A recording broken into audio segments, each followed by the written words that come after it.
There's a story we tell ourselves when loneliness gets loud enough. We call it starting over. But here's what no one says out loud. In your 70s, you were not starting over. You were finishing. And there is nothing wrong with that. Finishing is not failure. But pretending otherwise, that is where the danger lives. The mind is a generous liar. It whispers, I still have time. And technically, yes. But time for what? To build a new life from the ground up, or to protect the life you have already built, carefully, painfully, across decades? When late life excitement arrives, and it can arrive, brilliantly, beautifully, we mistake the feeling for a season we have already lived. We are not 28. The butterflies are real, the feelings are real, but the context is entirely different. You are not planting, you are harvesting, and you do not gamble the harvest. Loneliness is not a weakness, but it becomes one the moment someone else learns to use it. When the need to feel desired overrides your ability to think clearly, that is not love talking, that is vulnerability being leveraged. If you love me, you'll make it official. Listen to that sentence. Feel how it moves guilt like a chess piece. What began as companionship can quietly, almost tenderly, shift into entitlement. And by the time you notice the shift, you are already inside it. Legal marriage at 70 is not symbolic.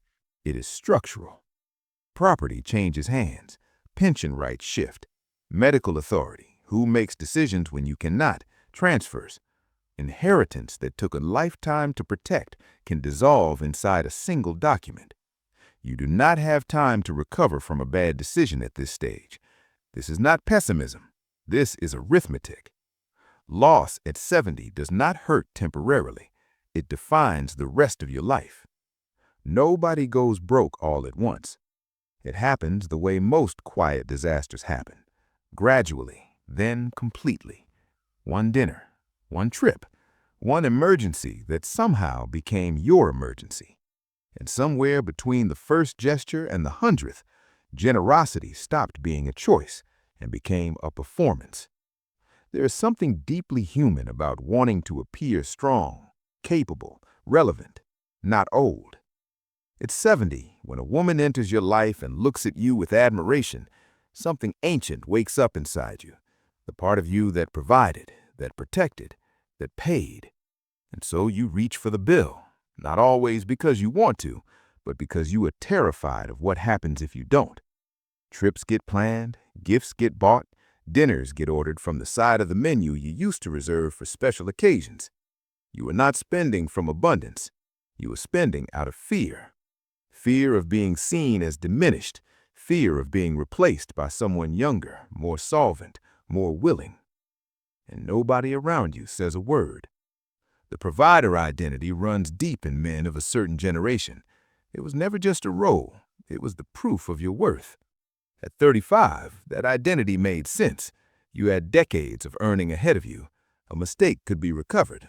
A splurge could be absorbed. But you are not 35. Your income is fixed. Your timeline is finite.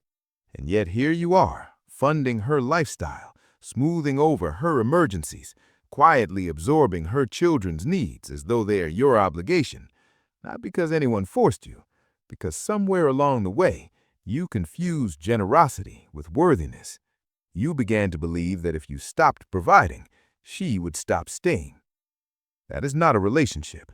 That is a subscription you are afraid to cancel. And so the slide begins, silent, almost invisible. Savings become what you call monthly adjustments. Withdrawals from investments start feeling routine. The tightness you feel at the end of each month gets explained away. Costs are up. Things are expensive. Everyone is struggling. You tell yourself a story because the truth is too exposing. The truth is, you are trading your security for validation.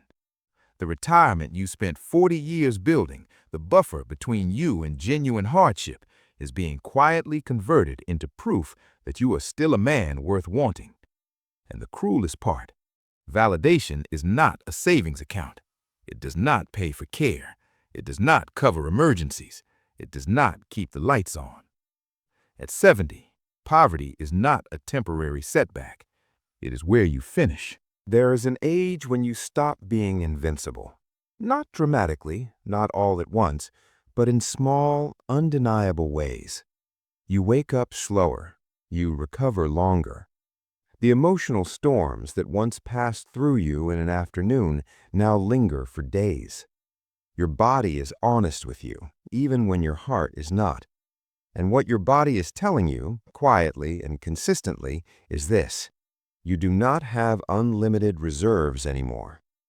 And yet, when a relationship enters this season of life and begins to make demands, emotional demands, logistical demands, physical demands, something in you responds. The old reflexes fire. You show up, you manage, you absorb. You become, once again, the strong one, managing her moods, navigating her conflicts, steadying her anxiety while quietly carrying your own. You are doing emotional labor at the precise age when emotional labor costs you the most. You do not bounce back the way you used to. A difficult week at 35 was something to push through. A difficult week at 70 is something that takes a piece of you that does not fully return. Then come the practicalities, the medical appointments you drive her to. The bills that arrive with her name on them somehow find their way to your account. The emergencies, hers, her children's, the cascading crises of a life you did not build but are now expected to stabilize. You are aging. You need simplicity. You need your energy preserved for your own health, your own appointments, your own quiet battles that nobody else sees. And instead, you have stepped back into the role of provider, protector, and emotional foundation for someone else's life. This is not companionship. This is conscription. True companionship at this stage of life should feel like exhaling. It should reduce the noise in your life, not amplify it. It should bring someone alongside you, not someone who needs to be carried by you. Mutual care, shared steadiness, two people making the final chapter lighter, not heavier. What you do not need, what you cannot afford, is another dependent. You have earned the right to be cared for, too. For the wise man who is still listening. Wisdom is not knowing everything. Wisdom is knowing what you can no longer afford to ignore. You built something across a lifetime: stability, security, a measure of peace. Do not dismantle it quietly in the name of love, loneliness, or the fear of finishing alone. Choose companionship that costs you nothing essential. Walk toward people who bring calm, not chaos. Protect your energy like the finite and precious resource it now is. And if a relationship, however warm, however flattering, is slowly making you responsible for another person's entire world, step back, reassess, and choose yourself, perhaps for the first time in a very long time. You are not being selfish. You are being wise. And at 70, wisdom is the most loving thing you have left to give, starting with giving it to yourself.